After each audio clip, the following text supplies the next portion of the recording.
জিয়ারকে বহনকারী যেই কফিনটি রয়েছে লাল সবুজে মোড়ানো সেই কফিনটি রাখা হয়েছে এবং যেটি বলছিলাম যে তাকে বহনকারী তাকে মোড়ানো যেই বাংলাদেশের লাল সবুজ যে পতাকাটি রয়েছে সেটি কিন্তু সরিয়ে নেওয়া হয়েছে এবং কিছুক্ষণ আগে এই তথ্যটি জানিয়েছিলাম যে যেহেতু তাকে পরিপূর্ণ রাষ্ট্রীয় মর্যাদায় সমাহিত করা হবে, তাকে বিদায় জানানো হবে, সেই জায়গা থেকে এই যে পতাকা তাকে যেটি মোড়ানো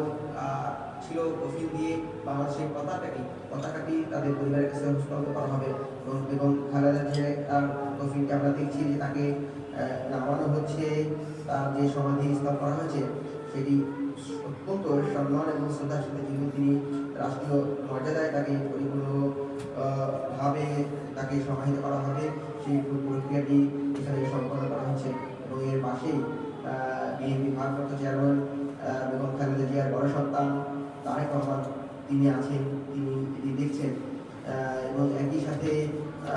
জাইমা রহমান রয়েছেন, শমিলা রহমান আমরা দেখছি যে আরাফাত রহমান অপর সহধর্মিনী শামিলা রহমান, সেই শামিলা রহমান এখানে আছেন এবং খালেদা জিয়াকে তার যে কবরে সেই তার সমাধিতে নামানো হচ্ছে এবং আমরা দেখতে পাচ্ছি এবং খালেদা জিয়ার যে মরদেহটি সেটি সমাধিতে নামানো রয়েছে এবং এখানে যে সর্বশেষ যে প্রক্রিয়াটি সেটি করা হয়েছে এবং কফিন থেকে তার এই দেহটি নামানো হয়েছে। কলেজে নামানোর পর সাদা কাপড় দিয়ে এটি আবারও ঢেকে দেওয়া হচ্ছে এবং সবশেষ প্রক্রিয়াটি চলছে, আপনারা নিশ্চয়ই দেখতে পাচ্ছেন। এর মধ্যে দিয়ে বাংলাদেশের রাজনীতি শুধু নয়, এই বাংলাদেশের সাধারণ মানুষ একজন আপনজন হারানো, বাংলাদেশের রাজনীতির অভিভাবক যেমন হারানো, বাংলাদেশের একজন মানবিক গুণ সম্পন্ন তাদের যে